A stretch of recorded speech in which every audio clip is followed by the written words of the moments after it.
Assalamualaikum warahmatullahi wabarakatuh. Selamat siang. Perkenalkan, nama saya Oki Dewanti, mahasiswi Pendidikan Bisnis Tambuk 2020 kelas A dengan NIM 7202143005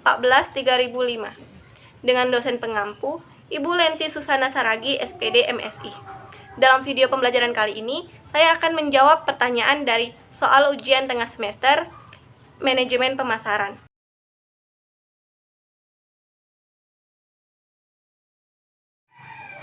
Peluang pasar itu masih terbuka luas untuk setiap pelaku usaha, tak terkecuali di bidang ekspor. Yang terpenting itu kita masih mau berpikir kreatif dan inovatif dalam mengembangkan pasar. Dalam perkembangannya, ekonomi dapat dipengaruhi oleh pendapatan ekspor dan impor. Jadi, dalam pendapatan ekspor ini jika mengalami kenaikan, maka akan terjadi surplus, begitupun sebaliknya. Terdapat beberapa jenis usaha yang dapat mendukung pertumbuhan ekonomi. Yang pertama, substansional. Nah, substansional ini dia melakukan produksi barang sendiri. Yang kedua, ekspor barang jadi. Yang ketiga, ekspor barang setengah jadi. Dan yang terakhir itu, ekspor barang hasil industri. Dalam era globalisasi ini, menuntut setiap negara untuk terlibat dalam pasar global atau pasar internasional. Jadi, setiap negara itu memasarkan produknya sebagai ciri khas atau khas dari suatu negara tersebut.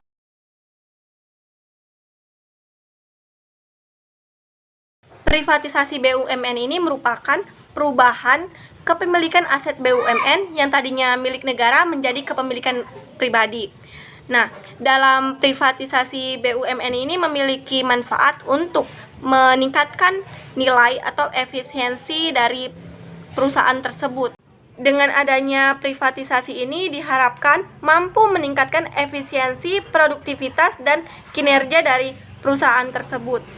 Pemerintah memprivatisasi 5 badan usaha milik negara atau BUMN. Yang pertama, PT Inti Persero. Yang kedua, PT Sandang Nusantara Persero. Yang ketiga, PT Industri Persero. Yang keempat, PT Semen Batu Raja Persero. Dan yang terakhir itu PT Bank Tabungan Negara TBK.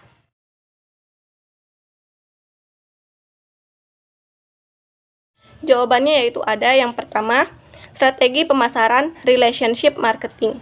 Jadi dalam strategi ini antara penjual dan pembeli itu akan berlangsung lebih lama, jadi tidak berhenti sampai di situ. Yang kedua, strategi superior customer service.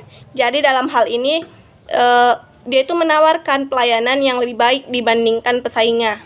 Yang ketiga, strategi unconditional guarantees. Jadi dalam hal ini itu dia memberikan kepuasan kepada pelanggan pada gilirannya. Yang keempat, strategi penanganan keluhan yang efisien. Jadi dalam strategi ini dia itu memberikan penanganan dari yang pertamanya itu kayak pelanggannya itu tidak puas menjadi puas. Yang kelima, strategi peningkatan kinerja perusahaan. Dalam strategi ini perusahaan itu meliputi berbagai upaya seperti melakukan pemantauan dan pengukuran kepuasan.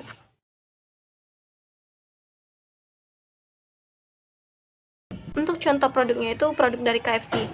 Siapa sih yang tidak tahu dari produk KFC tersebut gitu kan? KFC ini kan Kentucky Fried Chicken gitu kan. Dimana ini tuh merupakan sebuah makanan cepat saji. Dan dalam komponen-komponennya itu yang pertama itu ada price atau harga.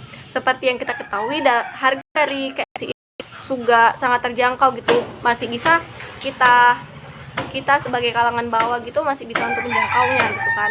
Yang kedua itu terdapat tempatnya. Nah, untuk tempatnya ini juga sangat strategis. Sekitarnya itu juga sangat bersih gitu kan. Apalagi kita tahu bahwa masyarakat itu kalau membeli makanan itu juga melihat dari tempatnya. Kalau misalnya tempatnya kotor, mana mau dia gitu kan.